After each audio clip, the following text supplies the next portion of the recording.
All right, let's bring Jackson on. We're going to take some questions from the chat. Let's do it. First question. Hey, Jason, we've seen enough of TJ McConnell to know it's not a fluke anymore, but why is it still so hard for the Thunder to adjust when he comes in the game? How are they not ready for this? Well, it's the same. It's the same. It's not about being ready. It's the same thing that Indiana's dealing with on the other end of the floor with Shea and with J Dub. The reality is that TJ McConnell can beat the man in front of him one on one. That is the singular thing that can break an NBA defense, an elite NBA defense. And on the other end of the floor, like the Pacers have been a very good defense for the last 4 or 5 months, and they've been doing it in large part by containing the ball, and they can't contain the ball against these guys. Like Shea and J Dub can consistently get into the teeth of the defense. There's no scheme. We talked about this in the show. There's no like magical schematic adjustment. It's about sliding your damn feet and keeping your chest in front of the ball. And TJ has a superpower. Like I think TJ is one of the most underrated athletes in the league. He is a very powerful guard with a ton of straight line speed and the ability to change direction with some basic moves and counter moves that make him very, very difficult to handle. And like his individual greatness is breaking the Oklahoma City defense, and he's going to need to do it again on Sunday. Yeah, I feel like we're reaching the point where he is straight up been over the course of the series the second most impactful offensive player for the Pacers. I mean, Siakam is obviously, I think, at this point, the Finals MVP if the Pacers were to win. But that's sort of part of the Pacers' magic. It's much more of an aggregate, collection of talent on both ends of the floor. Nembhard and Neesmith, they're doing a lot of work defensively. But it does feel like McConnell has been their second best offensive player this series. Yeah, you can't give him Finals MVP if Indiana wins because his minutes have been too low, and like Siakam has just been on the floor more, doing more. Yeah. But like, yeah, I would argue if like, let's say that the game was tied and there's 7 seconds left and they're coming out of a timeout, I would be strongly encouraged to put TJ in the game and run a 1-4 low. Or like a 4-out 1-in and have him attack off the wing. Like he is a problem for Oklahoma City because he's too big and fast and strong for Oklahoma City's guards, which is crazy. But that just like he is consistently getting passes, man. It's crazy. It's so crazy, especially when we've talked all season about how many unbelievable defenders they put Alex Caruso on him today. Alex Caruso, who were like, he is the world-beating defensive skeleton key right now after the Jokic performance. They're like, guard TJ McConnell. Crazy. Anyway, speaking of the Denver series, Denver starters, when they had a game 7 against the Thunder, Denver starters got off to a good start, but as soon as their bench came in, it was basically over. While the Pacers bench is exponentially better. Thoughts on that sort of dynamic heading into game 7 of the finals? So it's complicated because if you remember, Oklahoma City's bench came in the game too. And one of those guys happened to be Alex Caruso. And that guy decided he was going to front the post against Nikola Jokic. And Nikola Jokic was out there during the start of the Thunder onslaught that occurred there towards the end of the first quarter. Now, yes, there was a Jokic-less group in the start of the second quarter that just completely decomposed. But to me, it's the bench for Indiana, to me, doesn't make as much of a difference in terms of like traditional bench starter dynamics because Carlisle's just going to go with who's playing well. Yeah. What I mean by that is like there have been multiple stretches in this series where it's like a key, like, oh, it's the late second quarter and this is usually a starting group, but we've got TJ McConnell and Ben Shepherd on the floor, stuff like that. So like, to me, Carlisle's going to pick the dudes that he thinks are playing the best in that moment to be out on the floor.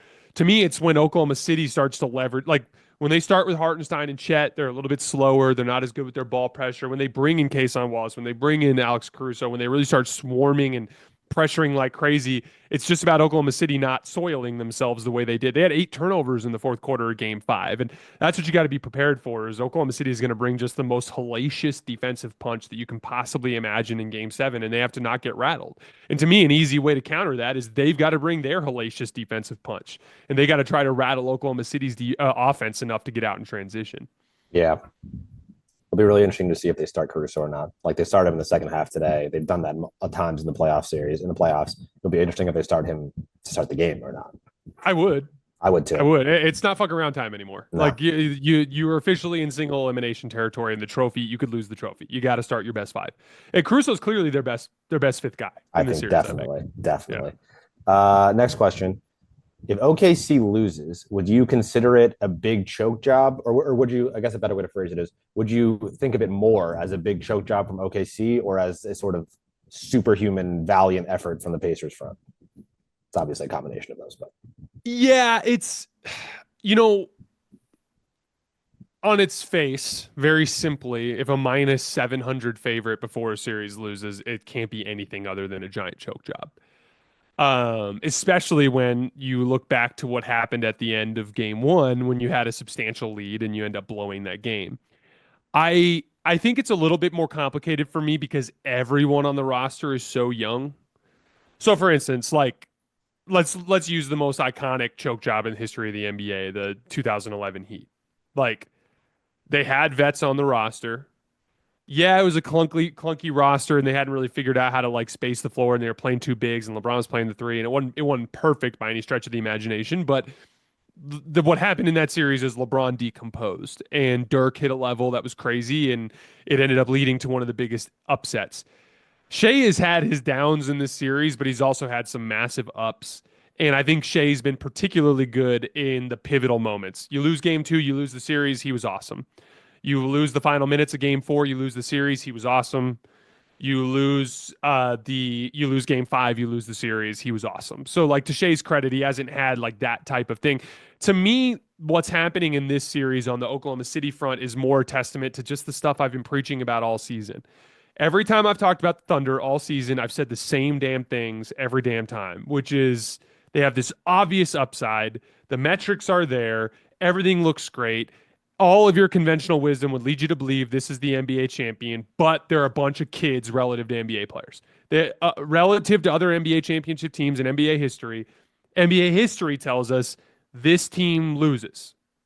They have overcome that to this point. But to me, their inconsistencies and their inability to kind of like play to their potential, so to speak, because like they should have beat Indiana in 5 or 6 games. They should have beat Denver in 5 games. And they didn't. They beat Denver in 7, and they're in danger of potentially losing to Indiana in 7. And to me, that's come down to their inexperience. And all of the downsides, the things that have happened, it's been consistent. Like, what does Oklahoma City look like when they're bad? Shea's chucking shots, or the role players are not able to knock down the open shots that are available. They get super, super sweaty palmed on offense and they can't score. And that ends up being the difference. And that's happened to them periodically throughout the season at various points. And none of it matters if they hoist the trophy. Go win on Sunday. No one's going to care. But like the threat was always there. This Oklahoma City team was beatable, and they were beatable because of their youth. And I do think that has shown at various points in this postseason. To that point, we have another question. The Thunder officially are going to be 4-5 on the road in this playoff run now. They're going to have a losing playoff record during their playoff run.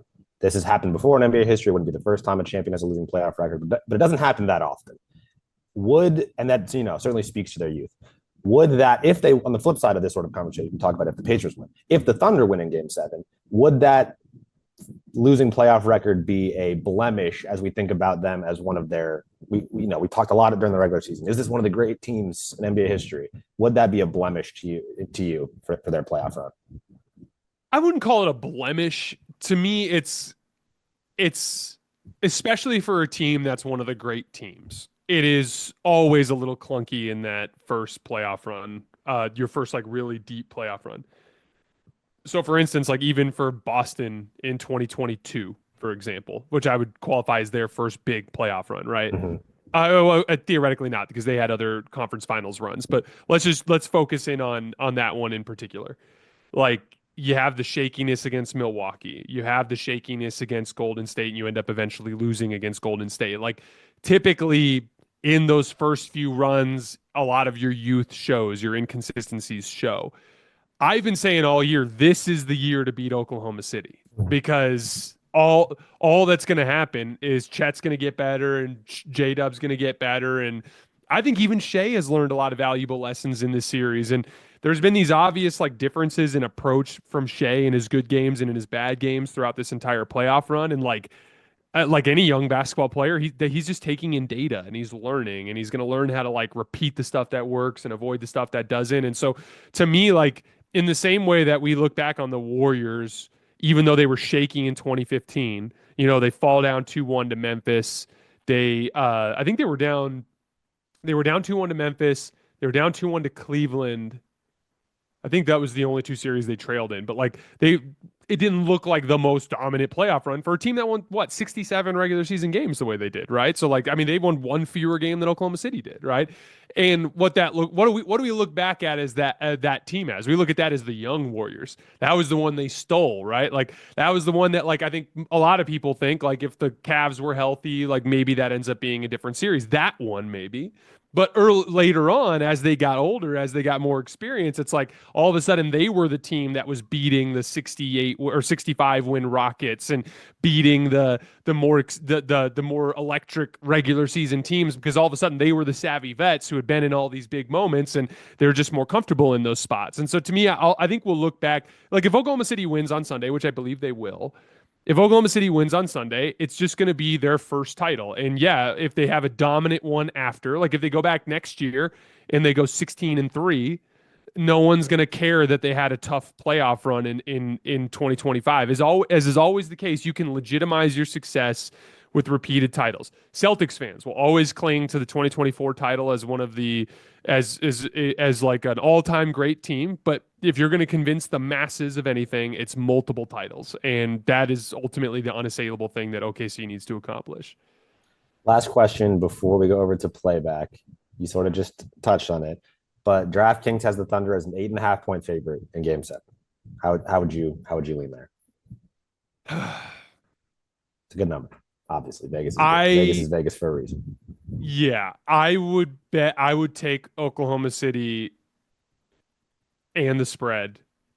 I think Oklahoma City is going to win big. I think Oklahoma City will be celebrating the championship the entire fourth quarter. For the record, I hope that doesn't happen. And this extends beyond like hoping for an interesting thing for the job. I've talked about this on the show before, but like just speaking authentically as a basketball fan, I like this Pacers team more. I think they play a more likable brand of basketball. I think they're more fun to watch, and I'm actively rooting for them just as a basketball fan. And so I don't want that to happen on Sunday. I want Indiana to win. But I believe in this Oklahoma City defense. I believe that they can reach a level that is transcendent compared to even other great NBA defenses in the history of the league. So I think Oklahoma City controls Sunday throughout, and it's relatively boring, which is not what I'm hoping for. But again, that's what I think will happen. What's your guess? If you had to guess, you're more optimistic. So why don't you pitch the case? Let's hear it. I mean, I do feel like the spread is kind of an interesting number at 8.5 because it does feel like the Thunder have a very good chance to win by 12-15. And it feels like if the Pacers are going to win, I don't think they're winning by 8. You know what I mean? Like, I don't think that number is going to come into play all that much. I feel like it's either going to be a Thunder cruise or a Pacers like 3 to 4 point win.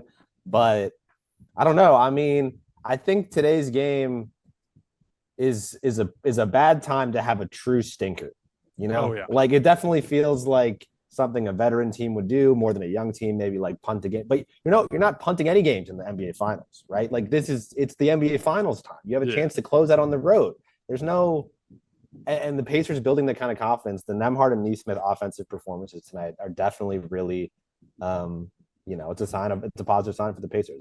I think that if I was going to have to pick and I had to make a pick, I would pick the Thunder, and I would pick the Thunder to win by 11 probably. But I do feel like the Pacers winning is very within their realm of possibility, despite all the Thunder factors. It's absolutely on the table. Couldn't agree more. It's just it to me is very clearly the less likely outcome. Yeah. And the weird thing is it's a fucking eternity until Sunday again. I know. Like this schedule has been so bizarre. I was joking with my wife earlier. I was like, this is the longest season we've worked because we had the Warriors series in 2022 that went 6 games, but then we've had back-to-back 5-game finals. Like we're working deep into the month of June. We're going on the what is it, the 22nd, right? So like it's just another all like every sequence has felt the same to me where like on that second full day off after the finals, I'm like, I cannot believe there's not a game tonight. Like we're waiting again. We're doing this tomorrow night. And so like it's an eternity to wait. And like if there's one other thing to cling to if you're a Pacers fan, Game 7s are notoriously nerve-wracking. So there's a certain element to where like you can hope that Oklahoma City succumbs to that a little bit. The only thing that always worries me in a situation like that is there's one thing that is dependably consistent every single night, no matter what, when a team is playing hard, and that's defense. And that's the calling card for this Oklahoma City team. And that's what makes them the safer bet. That's why they're the safer bet. Yeah. But that doesn't mean that Indiana can't win.